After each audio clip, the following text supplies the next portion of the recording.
All right, welcome to the hardcore economics audience. We are up against head-to-head with Academic Agent today as he talks about the horrible things going on in South Africa as we go live right now. But that is okay, because I think we have some folks who are interested in what's going on around the world economically. We have a guest today, in addition to myself, Radical Liberation in the United States, and Mad Mercenary in Australia. We have someone else who currently is in Australia, right, Sebastian? Yeah, that's right. But I don't think you're from Australia originally. Did you want to mention where you're from? No, I'm originally from Poland. Okay. But yeah, so I spent some time abroad. I was studying in Scotland, United Kingdom. Mhm. Then I worked a bit in Switzerland, and then I moved to Australia like a couple of months ago. Okay, well, we'll talk later about whether that was an upgrade or a downgrade to end up in Australia. But anyway,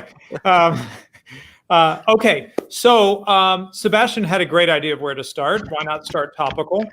And that is the coronavirus. And we're not going to really talk about the virus itself exactly, right? But about the effect it's having on China and the markets and so forth. So what are we seeing in this last week, say, Sebastian?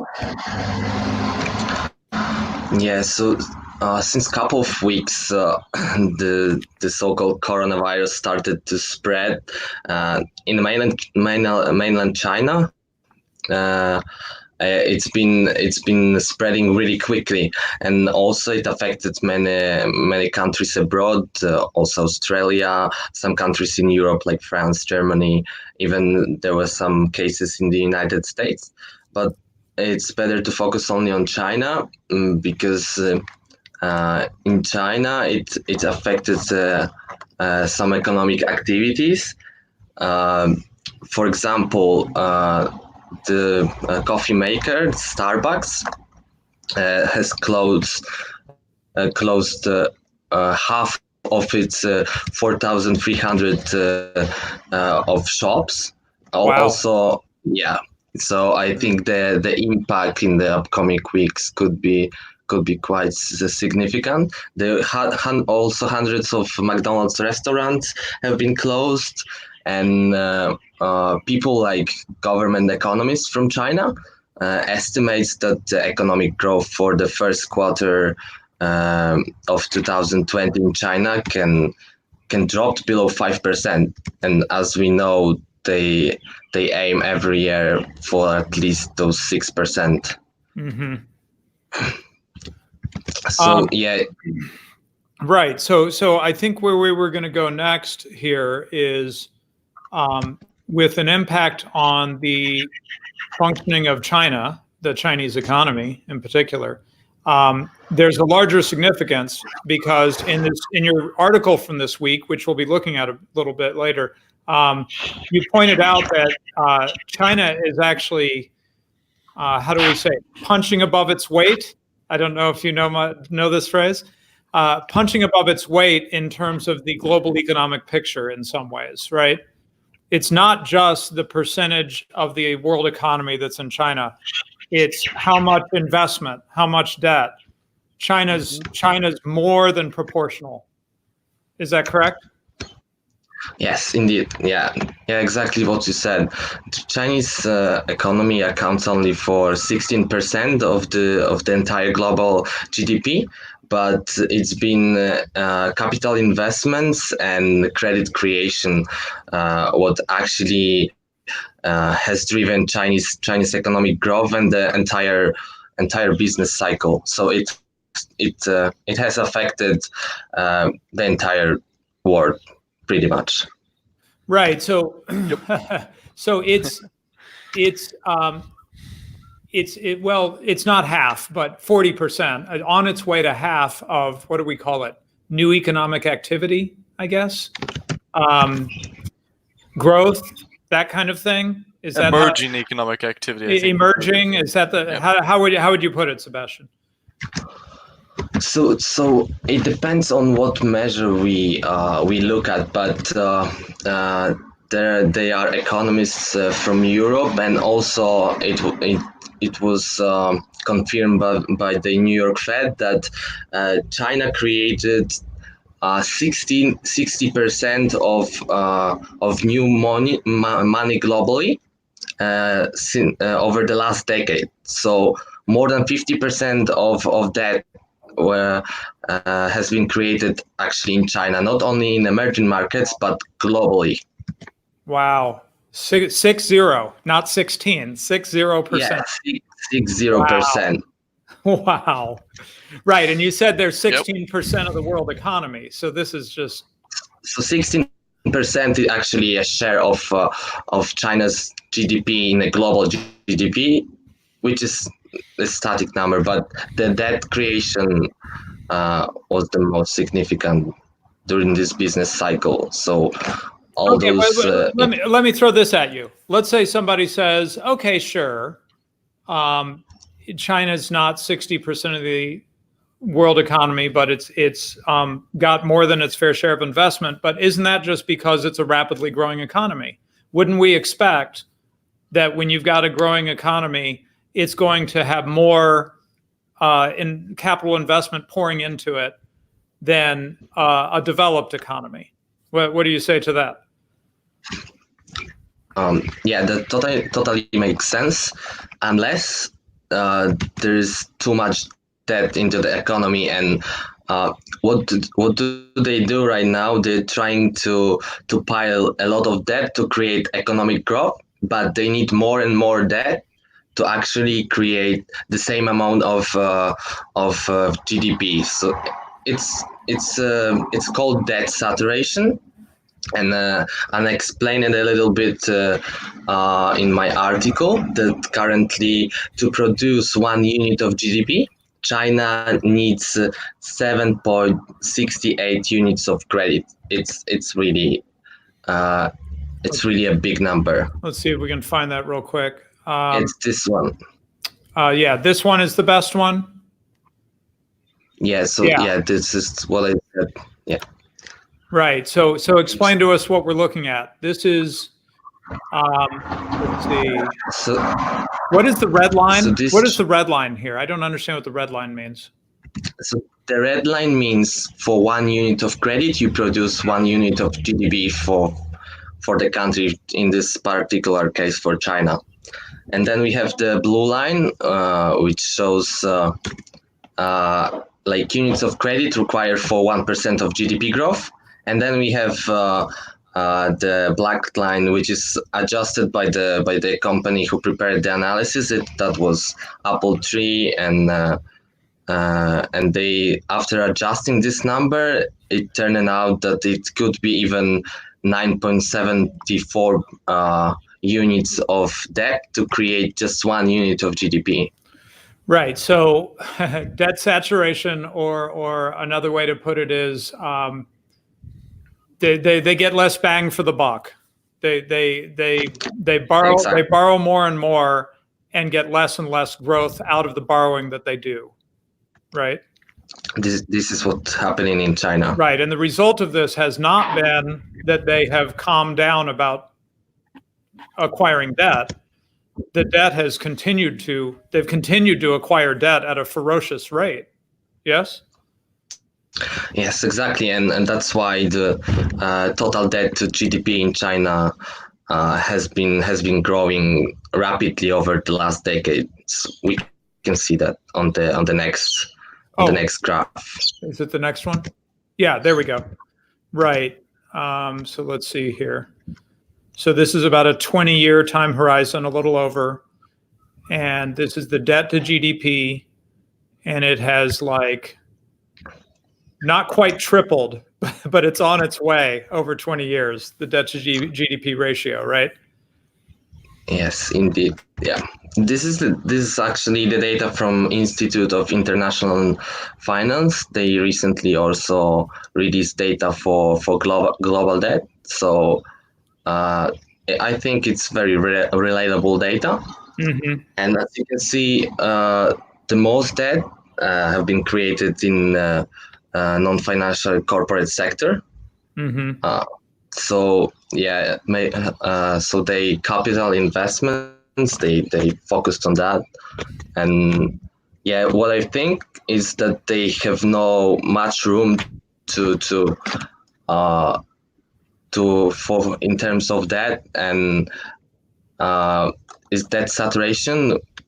I will say in 1-2 years we will see even less economic growth, even though they have the goal of 6% per quarter or per year, because they cannot pile the debt to that much extent, because companies are starting to default. But you're for starting now, you're starting to answer the question I was about to ask, which is yeah. why can't they just go on forever? Why can't this debt to GDP ratio just go up and up and up? Why does it come to an end? And what are you seeing where it comes to an end? You started to answer, but continue. Yes. So what's happening right now in China? They have also highly leveraged shadow banking systems. So this is unregulated lending and financial intermediaries, mainly non-bank financial intermediaries. And what China is doing right now, they're trying to unleverage this sector because they are afraid that the amount of debt they created, it's too much to service. So there was one article on Bloomberg like a couple of weeks ago where they explain how China tried to make a process of controlled default. So they are letting companies to default, but it's really difficult to forecast which companies actually will be allowed to default and which of those companies will be subsidized by the Chinese government, and for which companies Chinese government will let operate further. So for now, it started like in small amounts. There have been like 130 billion yuans of defaults. But if we will see hundreds of billions of dollars of defaults, it means that China is a real trouble. Right. Right. Okay. So Go ahead. thank you. We've seen that these sectors are over leveraged and there's a huge amount of debt going through the system, and we can kind of akin this debt to a drug in the sense that you're getting less bang for your buck each time that you use it, and you're addicted to it, especially within certain sectors, manufacturing you mentioned. How does this play out with the recent outbreak of the coronavirus and how we've seen futures are down, we've seen that people are scared to invest now? How do you see this playing out? I think it's a very good question. So to answer that, we can go to the first chart I attached, I think, for you. In the article, or the one you put up? Yeah. You're on something else now. Yeah. So let it go through that. Yeah. So this is Okay. it. Got it. So it perfectly shows the Chinese economy importance in the current times, and it compares it to 2003. It's been a time when a SARS virus emerged, but the comparison between two viruses and those two times are I would say are not appropriate, but it's another topic it's another debate. So what this table shows, it shows Chinese annual consumption as a percentage of total global consumption on different commodities and different different parts of let's say sales. So we can see that there's so much more consumption of commodities like copper, crude oil, steel, aluminium, and it has been also much more sales of things like semiconductors, smartphones, computers, and also cars. Right. Yes. So right. after this coronavirus emerged in China, many people have been forced to stay at home, so they actually stopped with the economic activities. And I think even stock exchanges are closed till Monday, but we can expect that to this period to extend, in my opinion. So when nobody sells, nobody goes to work, of course the economic activity decreases, which affect future economic data like GDP, like sales, like industrial production, and it is a really high percentage of global economic data. So in the upcoming weeks, due to those due to this virus, we can see like in 2-3 weeks a real ugly data from China, and it will affect countries from Asia like Taiwan, South Korea, Singapore, and also Europe. I saw a few days ago, I saw a table, and I think the most affected would be Germany, because Germany is the country from Europe which has the most number of exports getting from China. Yep, they're a very much a trading country. They have a lot of their GDP wrapped up in exports and imports. So any external situation or something that's affecting another country, they will feel it a lot more than a country that's isolated. I just wanted to, I like these figures you've got up here. And there's sort of two things that jump out to me. Sort of the top half, roughly, shows how huge China is in manufacturing, right? That's why they've got all these raw materials for manufacturing flowing into the country, steel and iron and copper and so forth, right? Right, Sebastian, am I reading that right? Yes. That's why copper has been declining since 13 days in a row. It's been the highest consecutive strike since 1997. Mm-hmm. It doesn't happen often, and I think it will affect the global economy significantly. But we have to wait for the data releases to come out. So what's been happening is a massive flow of raw materials into China to their manufacturing powerhouse, sector, right? Yeah. And then in the bottom of this, though, we also see that basically, China consumers were not buying very much because they were broke. Now, even in 2002, it was better than it had been, 10 or 20 years before that, right? But now, over these 17 years, we see how dramatically China consumers are on the world stage, where they're somewhere between 1/5 and 1/3 of all the sales globally of computers, cars, smartphones, so on and so forth. So if China's consumers stop consuming, the world feels it, right? Yeah, that's the significance there. Exactly. Thank you. We'd been talking in our previous discussion of China on this show. We had been talking about this, how big China was in manufacturing. So I think these figures kind of are a nice callback to what we were discussing there,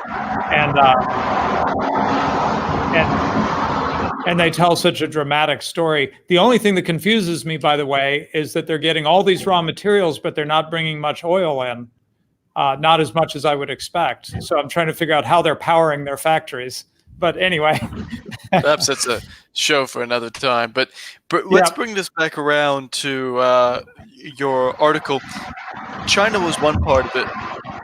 But the other part of your article, the first part, was the United States and their economy and the leading economic indicators that would suggest that we are headed for some rough times. So if you just want to go through some of those, and we'll have a discussion about that. Just guide me where you want to be on this. Yeah. So the first chart, I just gave it for reference. It shows interest rates over 5,000 years, and yeah, so I don't know. That's not broad. Yeah, it's difficult to believe that or not, but Bank of England conducted some research, prepared some data, and yeah, but I think it's relevant to look at the last century. And as you can see, we are at historic lows. So the cost of debt it's been really low since the last 2 decades, let's say. And also the money supply, on the other hand, has been at historical highs. So my introduction was actually about that the money has never been so cheap in the modern history, and it led to it leads us to the United States and to its economic indicators. So if you could proceed to the next chart. I talked a little bit about this is the one of the most common leading indicators. It's conference board leading economic indicator, and it contains 10 different indicators. 6 of them are hard data. So hard data is actually real data like industrial production or employment, and soft data are surveys like, for example, purchasing manager index for manufacturing or services. So I always distinguish between those two, because when we look at the hard data, we actually can see the current stance of the economy. So as we can see on the chart, it dropped to its lowest level since the great financial crisis. So it printed only 0.1% increase over the last year. But this index also includes the stock market.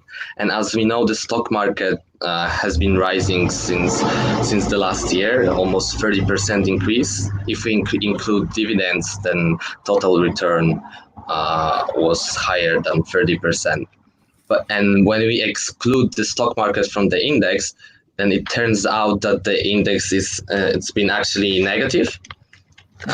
So this is the first sign that that we can see from the United States that data is actually it's been actually worsening, and it came from the global economy, and this global economic slowdown affected the United States, which was also the reason why the Federal Reserve central bank in the US has cut rates 3 times in the last year. So they try to combat the slowdown by cutting rates. But as we know, it takes like 12 to 18 months until the interest rates will affect the real economy, until economic activity will start to actually feel those rates. And Sebastian, I just wanted to throw in, I may be saying something that no one that's going to listen to this needs to have explained, but I just don't want to assume too much. And that is that a leading indicator, well, we don't really know, right? But the hope with a leading indicator is that it shows us when trouble's coming before the trouble actually comes, right? And so one of the ways we would measure how good a leading indicator is we look back through history and we see, did that leading indicator show trouble before, the 2008 crisis? Did it show trouble before the Depression? The 1929 stock market crash, right? That's the idea of a leading indicator. It's meant to be like a bit of a prophecy, right? Yeah, a little bit, but I would not believe like 100% it's just one indicator. I would rather look at trends.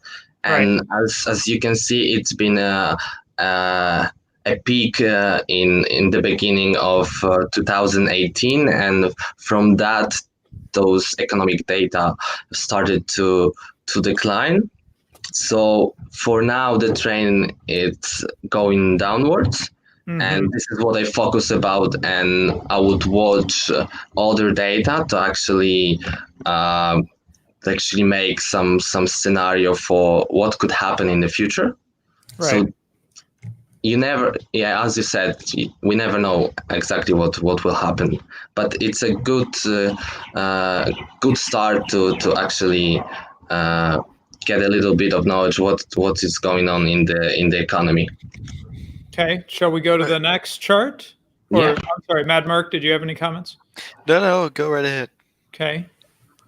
Now, I had a little trouble understanding this. This is not hard data because it's expectations. So where do they get expectations? How do they get expectations from? I don't understand. So the United States Conference Board prepared an index. It's a U.S. Conference Board Consumer Index, and they make a survey of 5,000 United States households, and this is a monthly survey about how optimistic or pessimistic they are in terms of their financial situation. So we know that the consumer in the United States like they like to spend money. But the thing is, the important thing is in this indicator is that the consumer in this business cycle has never been so important in the United States. I will give you a number. In 2019, 90% of the GDP growth has been driven by consumer activities. So I brought this statistic to actually look a little bit what consumer thinks about the current situation and future situation. So this chart exactly shows that. So this index is created from this survey, and this chart has been is a component of two different indicators. So expectations of US consumer, as this is the first index, and we subtract from the expectation the current situation of US consumer. So current situation at the beginning of the business cycle is usually worse as we are getting back from as we are starting the recovery from the recession or from the crisis. So they usually pessimistic about the future as they are not interested in the economy and in the markets as we are. But the longest business cycle is the optimism of consumer is increasing, and then we have those expectations, which as you can see, when you subtracted the current situation, has been falling since at least a few years. So right now, when we get expectations of US consumer and we subtract current situation, we got a number of -72, which been it has been one of the lowest numbers since 2 decades. But it doesn't mean that the consumer think that we are heading into recession. It means that they think that the financial situation in 1 year or so will worsen. Mm-hmm. So right now they are happy that they have a lot of money, they spend a lot, but in the upcoming 12 months, they are not very optimistic about the financial situation. So this is exactly what the chart shows. Right, and this is the U.S. economy. Go ahead, Medmer. And so what we see that we've seen throughout history, especially with our last show in Japan, that was 2 shows ago, my mistake, that the American consumption has been a driving force not only for the United States economy, but the world economy, and their propensity to consume a lot has really allowed people to export and develop their industries. If we see a downturn in consumer confidence and what will happen in the next 12 months, how does this affect other world economies and their ability to manufacture and the American consumer to consume these newly manufactured goods? Do we see the downturn in that as we saw in 2008, or would something different happen in this new situation? What do you think? I think during those times, economies are interconnected to that extent that if the United States consumer will feel bad and they stop spending, then it will affect the most countries in the world.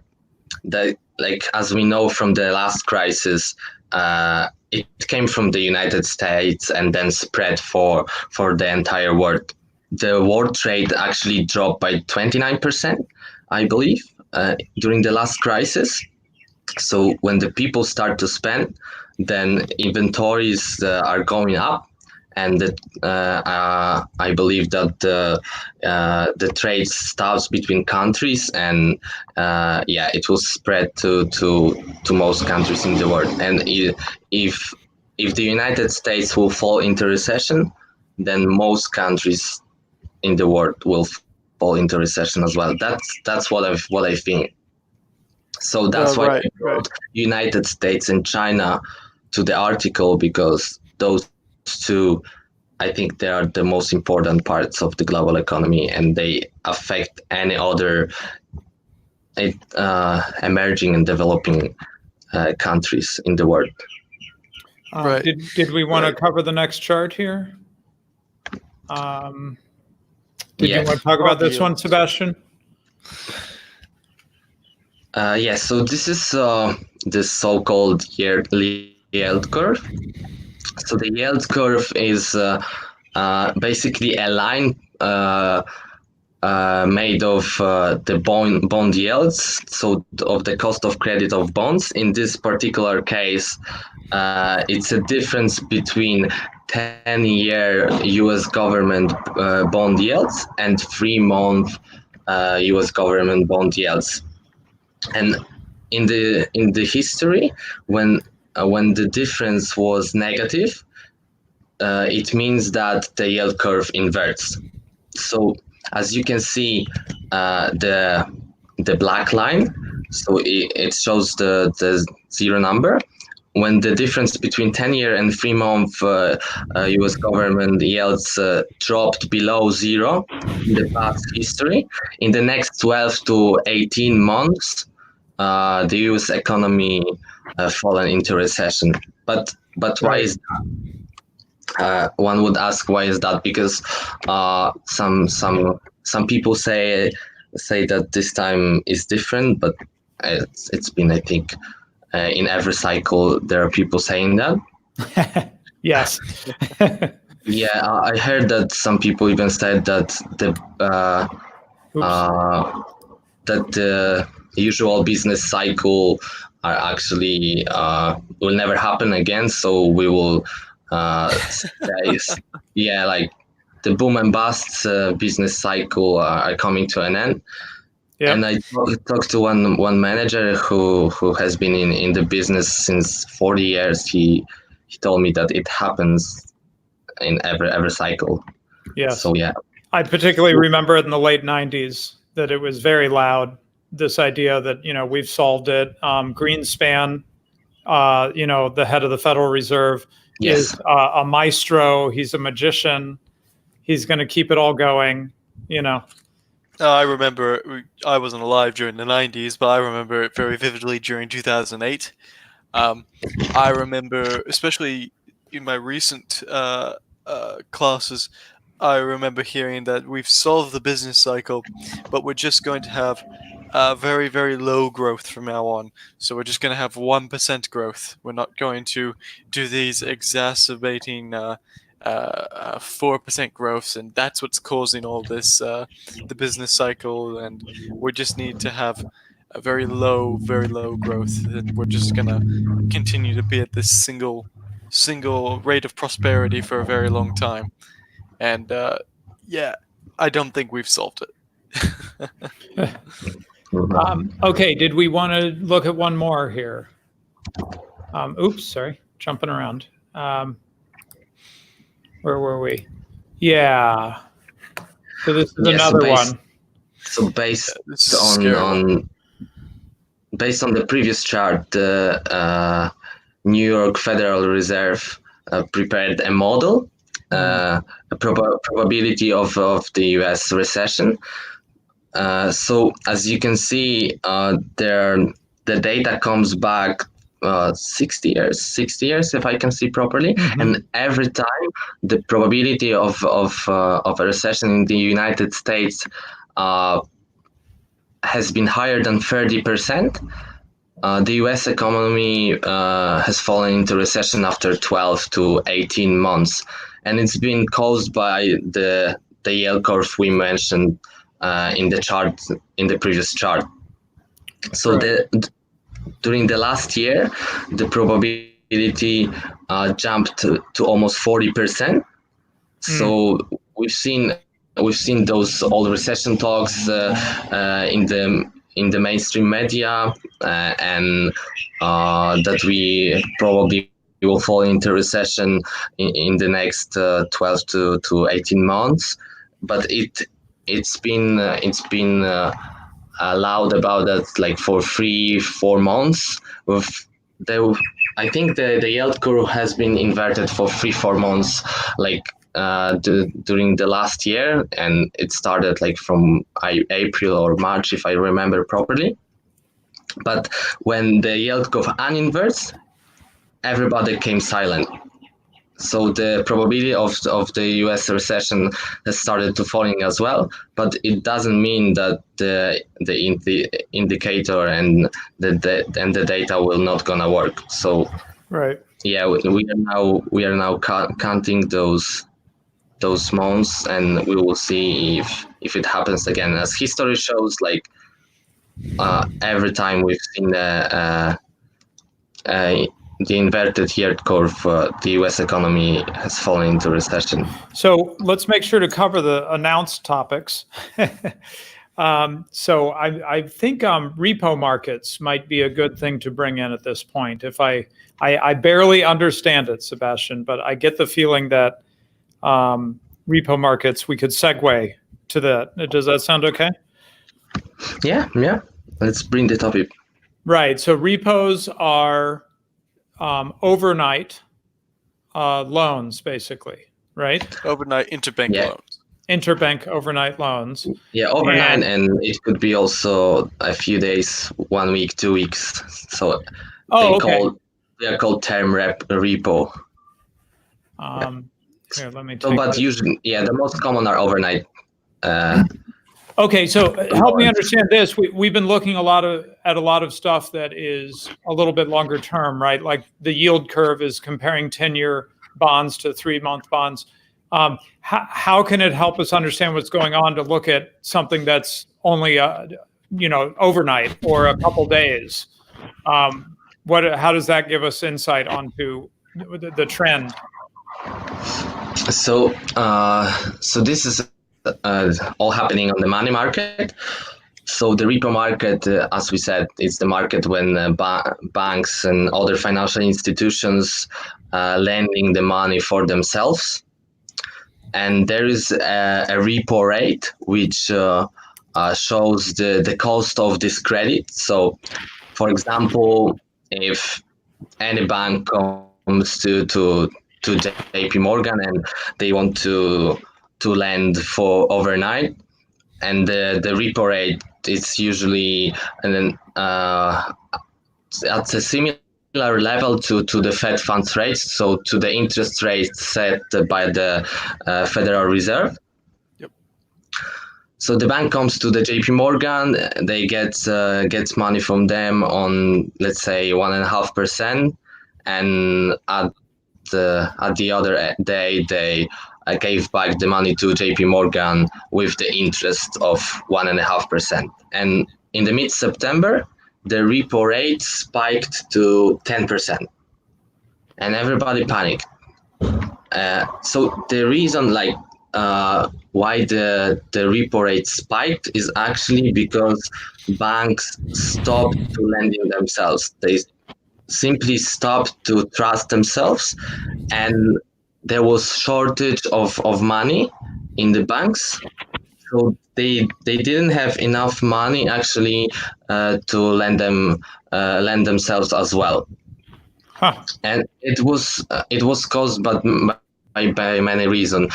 Over that time, the U.S. Treasury supplied the market with many bonds because they were issuing more debt to finance the government activities. It was also a period of the end of the third quarter of 2019 when companies and institutions had to pay taxes. And there was also a thing related to banking regulations.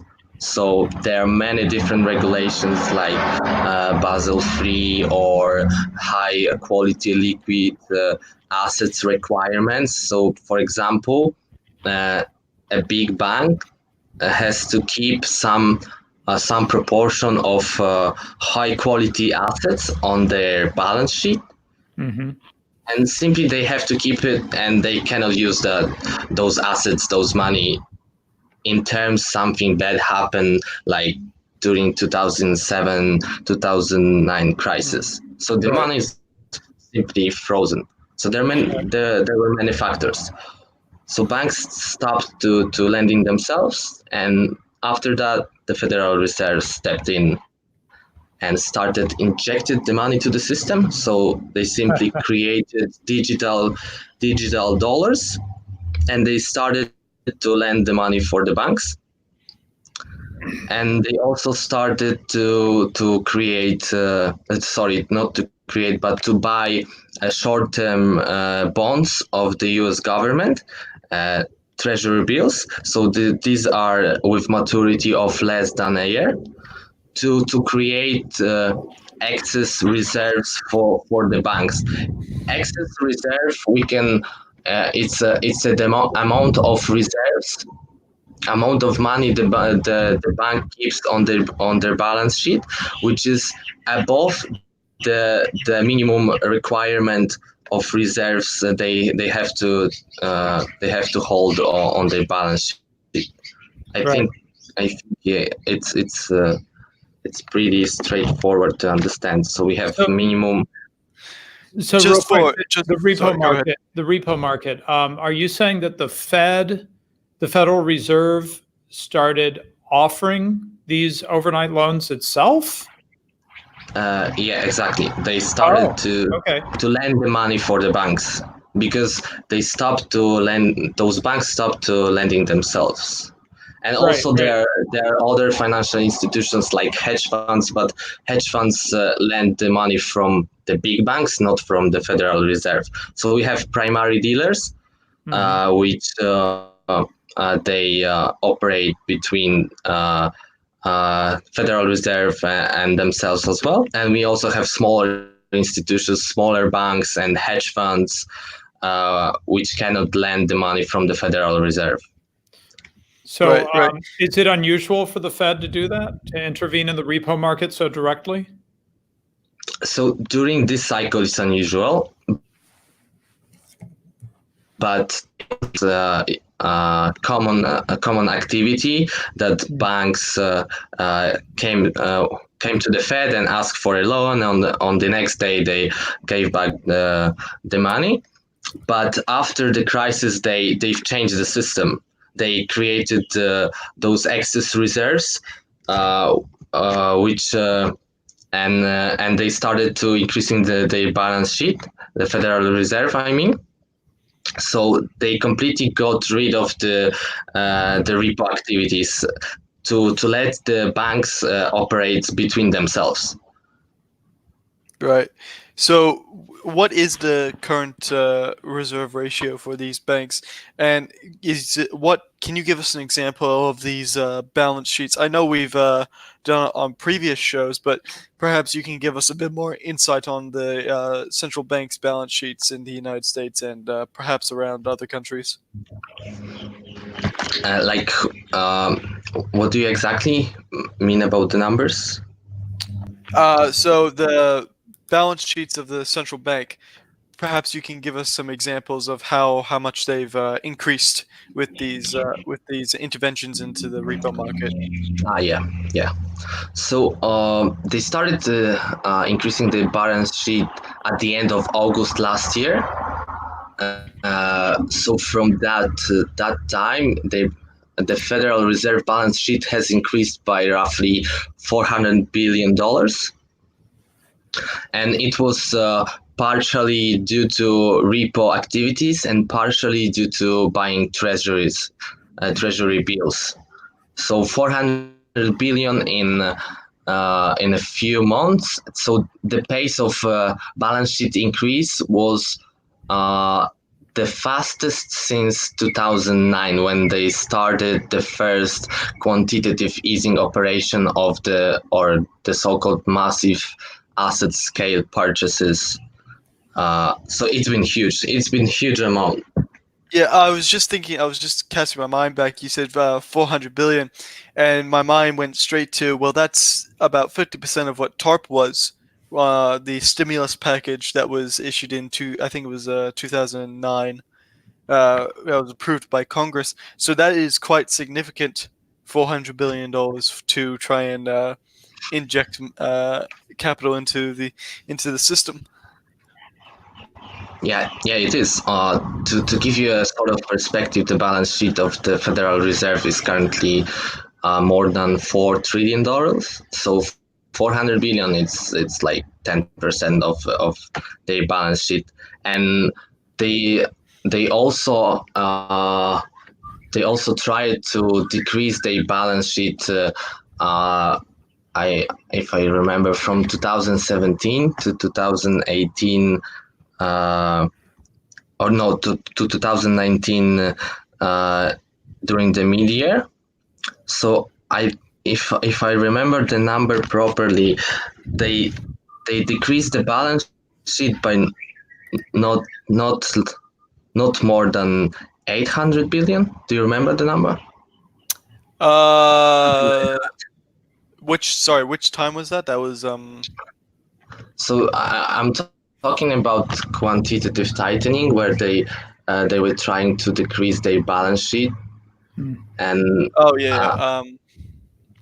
it was something around the range of I want to say 700, 800 billion, but I don't trust me on that one. I want to check that up. So in 2 years, they decreased the balance sheet by roughly 700 or 800 billion, and here after five months, they started to increase the balance sheet, and they've increased that by half the amount, so 400 billion. So it's been a lot of money, injected to the system, and it's not surprising me that the stock market and the risky assets reacted positively, and we've seen a rally on the US stock market over the last couple of months. So quantitative easing was another one of our announced topics, and that is literally the Fed's balance sheet growing. Is that right? So the balance sheet growing is the effect of quantitative easing. So quantitative easing is a process of purchasing different assets, like government bonds or mortgage-backed securities. Or in Europe, for example, they also buy corporate bonds, and even things like exchange traded funds, so passive funds traded on the market in Japan. But let's focus only on the United States. They've been buying government bonds and mortgage-backed securities. So those are assets backed by home loans, like in a nutshell. So as the effect of that, the Federal Reserve has been creating money, digital money, and they've been buying bonds from the market, from banks, from other market participants, and they put those bonds on their balance sheet, and of course, the money created by them has been put into the system. Right. So Got it. they created more liquidity for financial institutions, for market participants to and the main effect was that to bring the long-term bond yields of 10 years and longer maturities down to increase lending activities. So the final goal was to increase economic activities, so increase lending, so also increase investments. And what is the debt saturation looking like in the United States? Is it anything like what you were telling us about China? Last time I was tweeting with one of the economists in Europe. I don't remember the exact number, but I think it's less than 2. So less than 2 units of debt are needed to create 1 unit of GDP. So I think in the United States, it's not that the big problem like in China. Right. It's not as pressing, but it's certainly it's in comparatively it's not as bad. Let's just say, but it's not good that we still have to 2 units. Of course, it's not. Yeah. Right. If you just want to bring up that what I'm trying to share there, Redlib. Oh, yep. There we go. Yeah, Right. Thank you. So we're not just so people. So this see shows what we're doing. this shows that what's the opposite of quantitative easing? It would quantitative tightening, I guess. Is that right? Exactly. So Yeah. they're trying to decrease the balance sheet. It shows that tightening, but then they gave up on that and they're back to the quantitative easing now, right? Yeah, it looks like, but they're trying to avoid the term quantitative easing. So Yeah, I've seen that very much in the media around this. They're refusing to use the words quantitative easing or stimulus packages. They just want to avoid these terms to scare the market away, I think. Right. yeah, so basically, it's a little bit a political thing, I would say, because it's been like a huge debate about the quantitative easing over the last decade, that it's a debt monetization of the US government debt, and that's why they're trying to avoid that, because it has also been increasing the wealth inequality in the United States. So people who are not interested in day-to-day activities of the markets would be really, really angry about that if they start again the quantitative easing and they start to simply letting the rich getting richer, and so they try to avoid that, but technically the quantitative easing starts from the moment when they will start buying bonds with maturity of more than one year. But as you can see, the balance sheet is growing. The stock market is also reacting positively. So the market and the market participants are acting a lot like it's quantitative easing itself. So it does. Right. Just on the language games here of avoiding the term while still doing it, basically. Exactly. Right? Exactly. You may have heard this one, Sebastian, but I just wanted to share it. Alfred Kahn, he was under Jimmy Carter, so that would have been the late 1970s under President Carter. He was told by his political superiors never to use the word recession, so he agreed to substitute the word banana. And then he was soon heard muttering about the worst banana you ever saw. So anyway, these language games are very old. Very Okay, good. I want to move towards wrapping up. I think we've covered our announced topics and a lot of other stuff, including the China and the effects on the Chinese economy of the coronavirus, which is going to be very interesting to watch. And of course, if it really continues to have a big impact, it's obviously having an impact right now. We just don't know what it is very well. But if it continues to have a big impact for weeks and months to come, then it's not just China that's going to feel the effects. That's for sure. I did want to just look and see if there's anything in the comments. We have a small audience because we're up against academic agent today, but a small live audience. But let's see. Makuta Pterodax says, well, this is a little while ago, just 118 minutes until freedom. In fact, I found something that I can share. Let's see if I can do this here. Here we go. I'll put that up while we talk. An hour to go until Brexit's official. There we go. Let's see. Now you're a mainland European, aren't you? You're from Poland. Yeah. Polish. So Yeah. perhaps we I could lived get in the UK. lived in the UK.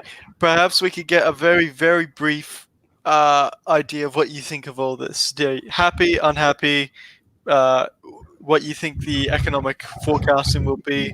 Do you think we're at the end of the world? Do you think we're at a new beginning? What do you reckon? I think it's the first step, and maybe it will give a courage for other countries to start thinking about leaving the European Union. And if I had to guess or find the next country to trying to leave the European Union, it would be Italy. Oh, Yep. because of the I'm sorry, what do they call it? Because they've been under the rules of the IMF and all this, right? They've had to control their spending, and they don't like it. Austerity. Yeah. That's what I'm looking for. Austerity. It's because of austerity, right?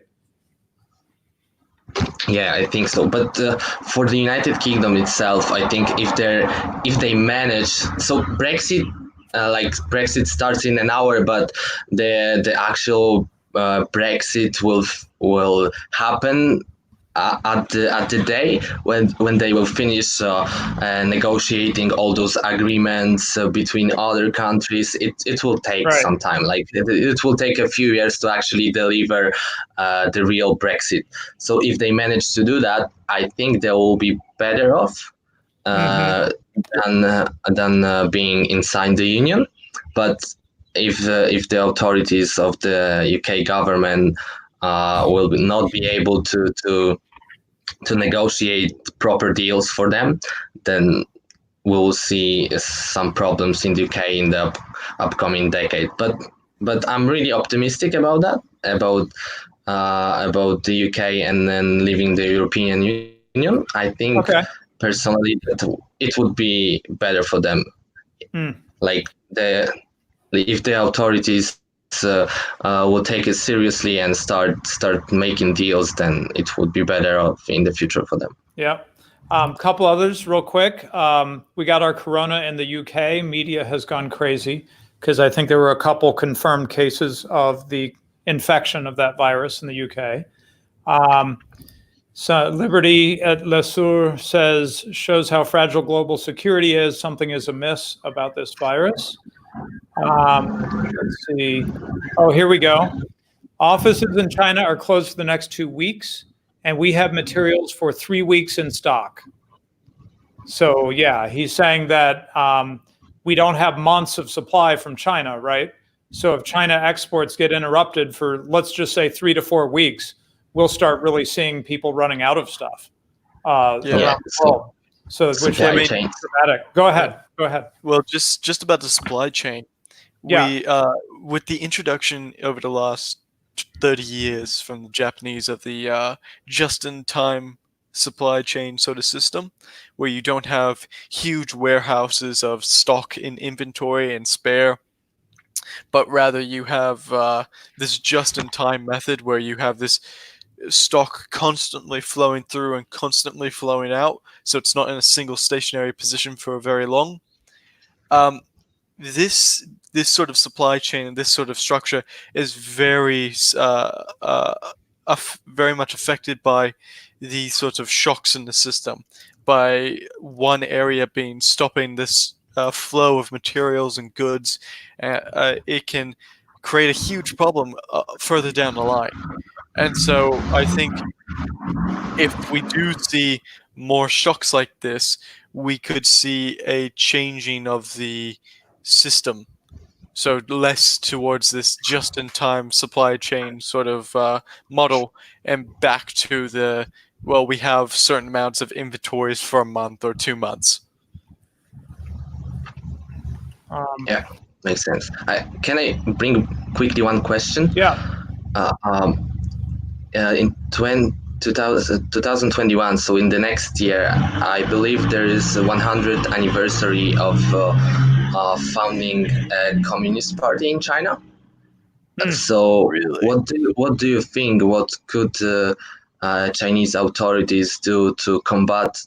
It's for now it's a glitch, but it probably will be some sort of a crisis. So what do you expect from the Chinese authorities to fight this in this year and the following months? The coronavirus, you mean?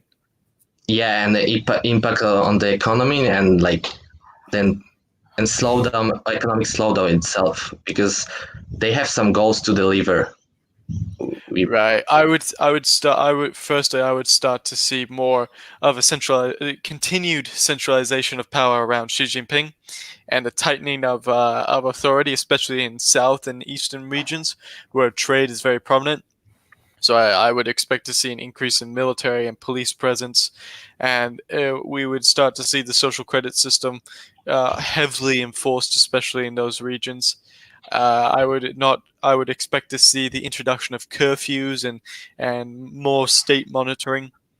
I think we can see the increased use of especially propaganda, and the cracking down of especially of online sort of dissent. Right now, they kind of can get it past it with VPNs and the Great Chinese Firewall. They don't really kind of enforce it. I think we're going to start to see a lot more strengthening of that sort of stuff, and basically just a general crackdown on dissent, and a general, well, if you don't talk about it, it's not happening. If you do complain about it, you're going to go somewhere bad, and we're just going to pump out this message of everything's fine, everything's fine, everything's fine, and crack down very physically on any sort of protests, and basically suppress the whole thing, keep everything under control by force. That's what I would expect to see over the next 2 years. And they could succeed if the economy does okay. But I think if the economy is not doing well and people in China are unhappy, then I think they're going to have their hands full to keep a lid on it, Yeah, I don't think they'll be successful in trying to keep a lid on it. I think there's just too much. There's too much to handle, and we're already seeing them in Hong Kong, which is again an exemption because they're a special economic zone, and the people are used to a bit of freedom. But if you see how long stability lasts when people start to starve. Right. Yeah. People get pretty desperate. Then how fragile the system becomes clear. Okay, we're going to do one more and then wrap it up. What about the EU Central Bank and them making a Vison fund? Did he spell that right? VISON, to mask QE. Sebastian, do you know what is being talked about here? Bison fund, or maybe it's a vision fund. Do you know what's going on here? I don't. Mad Merc. I haven't heard about this. No. I think this is one for us to take away. Then I'm not sure what the EU Central Bank is up to there. Well, just on the EU Central Bank, I have their balance sheet up. If you want to bring it up really quickly. Yep. Very similar to the United States balance sheet in that they expanded their balance sheet very much during the recession of GFC during that period of time, and they expanded it very much during the 2012 to 2016 period, and trying to stimulate the economy. Yeah, and they also imposed negative rates. We do have a comment coming in. He did mean the Vision Fund. So that's the thing to look up. Sorry, Seb, you were saying? Go ahead. I was saying that they also imposed in 2014 negative interest rates, which currently stands at minus 0.5%. Yep. And Yep. we've done a show on cash ban and negative interest rates in the past. So if any of our viewers would like to go and see that, Yep. I'm sure they can just go to the channel and have a look for it. It's a very interesting topic, negative interest rates and the cash ban, because it has pretty significant effects on savers and especially retirees and many people who have their money in the bank. And Right. the propensity of people to pull their money out of banks when negative interest rates come in, and the reason cash bans are now in effect in many countries. Yep. The war on cash, Sebastian, is what I Yes. usually call it. Okay, well let's wrap it up. Sebastian, thank you very much. You're our first guest that we've ever had, and Thank you. we're a small show, but we're doing okay. And as things develop, we have a sense, from the data we're looking at, and other things we're hearing, that 2020 might be rather interesting in regards to the global economy. So we'll see how things develop, and we might want to get you back in a couple months as we see a little more unfold and see what we think about how the rest of the year is going to go, because we're kind of wondering if 2020 could be a little exciting. Yeah. In terms of the economy, the question is whether the recent actions of central banks and in terms of China of issuing new debt, whether it's gonna work or not. If it's gonna work, then maybe we'll see a continuation of the economic expansion. But if not, then it's gonna be ugly. It's gonna Right. be exciting, interesting time. Yeah. All right, Yeah, Sebastian, is there somewhere people can follow you? Your articles, your website, Yeah, Twitter, something? I will tell you, Sebastian, that in the description of the show, if you look on YouTube right now, you'll see that I'm pointing to your blog spot, which you do a weekly summary of what's going on Mondays, right? And then I also point to your Twitter account there. Yes. Anything else you want to mention? No, I think that's enough for now. And yeah, just to quickly sum up, I just made two scenarios in the article we talked a bit about. So if someone is interested, you can look into summary and just pick one of those scenarios. What do you think about that? And then when you invest in the markets, you can also find out which assets may benefit from that. Yes, and I have put a link to that article in the comments of the YouTube video, directly to the article that we were pulling some graphs from, and that have those two scenarios that you're discussing. So thank you so much, Sebastian. It's been great to have somebody who's deep into this stuff, and you've brought a lot of insight on some of the things we've been discussing, like the Chinese economy, and of course, whether we have a massive recession coming, which is going to be interesting to see. So, all right, thanks very much. Thank you for having me. Okay, bye, Sebastian. Bye, Madmer. Have a good one. Bye.